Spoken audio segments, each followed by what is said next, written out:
All praises to the Most High God, the invisible Father, and His Son, and everyone in His Son, the elect, according to His foreknowledge. Yeah, man.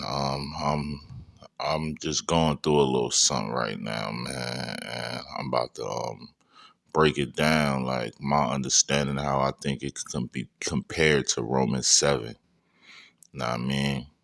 Due to me on November 12th of 2024 deciding I was going to stop drinking and smoking weed, just something I decided to experiment with due to after prison my life being in shambles, and I wanted to see if my weed and alcohol abuse was why God was holding me back. I mean, so after stopping both for a few months, I noticed that at first my life had gotten worse. The family that I used to use, and I mean, my habits as an occasion to justify why they treated me the way they treated me suddenly seemed madder that I had stopped than they were when I was in my full-fledged addiction. I at first surmised that it was due to them not having an occasion to justify why they were treating me badly. But what I found out was that it was a much more deeper and darker reason. Once I stopped drinking, a sister of mine that used to be my enabler, using the money she got from Social Security to send me back and forth to the liquor store, which was part of the reason besides my kids and not wanting to sit living over my sister's house drinking all day and not contributing my other sister house, you feel me? And not contributing was the fact that I seen my enabling sister really didn't have anything, and I wanted to start helping her use her money to get something instead of drinking it up. But when I stopped drinking, I had fell asleep over a house one day and woke up and noticed two of my dreads missing from the top of my head, a spot that I couldn't miss. After later inquiring from a longtime friend that always talks about witchcraft, I was told that being that I had stopped drinking, she had to find another way to put witchcraft on me, and it was through my hair. You know what I mean? So, giving me understanding of why once I stopped drinking, she didn't seem proud of me, but it was the opposite. I have, for a while, had been feeling that she had either had witchcraft done on her or was doing it herself. I remember her one time, you know what I mean? She bringing me a man of God into some type of seance ritual, and some type of demon jumped on her and started choking her because I left because I felt something wasn't right.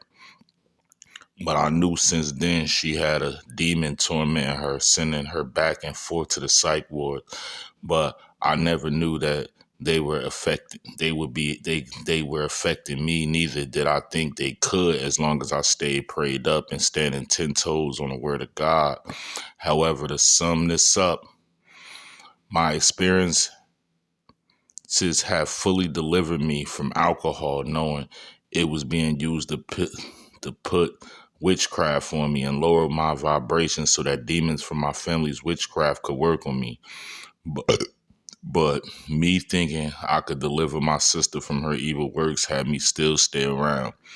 But the breaking point for me was when they got my daughter into it, which was when I found out my mother and my sister was doing it to me my whole life, and even my friends that were nearest to me with them were all Confederates, sabotaging everything I tried to touch, and what sent me off on this leap of faith before I burned houses down. Maybe in another video, I'll get more into detail on all the specifics, but in this one, I want to get the Romans 7 and how God delivered me from my alcohol and drug abuse in only a way he could do it. You feel me? To strip away all my ego. So I know, I mean, just like he delivered me from sin, you feel me?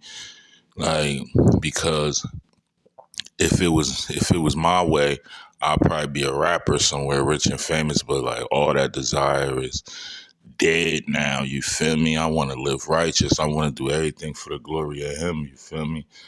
Um, yeah, but yeah, God delivered me from my alcohol and drug abuse in a way that only he could do it, because I couldn't have done it on my own. And I mean, I don't have cravings because I don't even think to go back after figuring out that it was lowering my vibration for what it allowed people to do to me through witchcraft. So how I compare Romans 7:6 through 25 and what Paul said the law did for him after walking in the newness of spirit in comparison to what AA and NA does for me after being delivered from alcohol and drugs.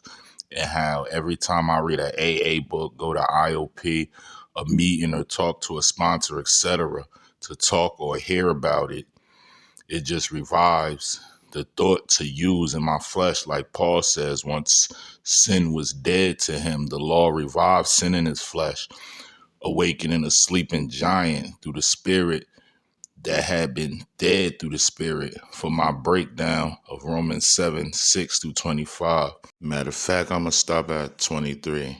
Romans 7:6 through 23. But now we are delivered from the law, that being dead wherein we were held, that we should serve in newness of spirit and not in the oldness of the letter. So once God showed me what he showed me, and now I'm walking in the newness of spirit, there's no need for the letter or the big book of AA to constantly remind me of sin or a drink, because no longer does the thought of sin or a drink cross my mind until I in the law or the book of AA, go to IOP, a meeting, or talk to my sponsor. I mean, that's the only time that revives it. You feel me? That revives the thought. Then it comes back to life. As he goes on to say, I mean, what shall we say then? Is the law sin? God forbid. Nay, I had not known sin, but by the law, for I had not known lust, except the Lord had said, thou shalt not covet. As I said in my other video, he's not saying he wouldn't know that it was wrong to covet if it wasn't for him ever reading in the law like the Hebrew literalites teach, but that he wouldn't have known it once again, that he wouldn't have known it again once delivered from his flesh and the desires of his flesh. But sin taking occasion by the commandment wrought in me all manner of concupiscence. For without the law, sin was dead. Concupiscence, meaning a strong desire, especially sexually. So he's saying that the desire was dead before he read it again in the law, as I used to compare with the rooms at Alcoholics Anonymous. For I was alive without the law once, meaning his newness of life in the spirit. But when the commandment came, sin revived and I died. So by rehearsing the law, as with Alcoholics Anonymous, 12 steps, etc., a sleeping giant was revived or awakened that had been dead. And instead of his flesh being dead, now his spirit died, in which he had been living in. For the flesh he revived. And the commandment which was ordained to life I found to be unto death. For sin taking occasion by the commandment deceived me, and by it slew me. Wherefore the law is holy, and the commandment is holy, and just and good. Was then that which was good made death unto me? God forbid. But sin, that it might appear sin, working death in me by that which is good, that sin by the commandment might become exceeding sinful. For we know that the law is spiritual, but I am carnal, sold under sin. For that which I do, I allow not. For what I would, that do I not. But what I hate, that I do I. If then I do that which I would not, I consent unto the law that it is good. Now then it is no more I that do it, but sin that dwelleth in me, sin that dwelleth in his flesh, that he revived through rehearsing the law. For I know that in me, that is in my flesh, dwelleth no good thing. For to will is present with me, but how to perform that which is good I find not. For the good that I would, I do not, but the evil which I would not, that I do. Now, if I do that I would not, it is no more that I that do it, but sin that dwelleth in me. In which, if he would have never revived his flesh through the law, he would wouldn't have to worry about the sin that dwelleth in him because it would have been dead. You feel me? For the newness of the spirit that he's walking in, like I'm walking in the newness of spirit, man. I find in the law that when I would do good, evil is present with me. You know what I mean? For I delight in the law of God after the inward man, but I see another law in my members warring against the law of my mind and bringing me into captivity to the law of sin, which is in my members. See, but I see another law in, I mean, hold on. For I delight in the law of God. That's a different law right there. You feel me? That's the law of the spirit after the inward man. But I see another law in my members. This is a different law. This is the law of Moses. And my members warring against the law of my mind and bringing me into captivity to the law of sin.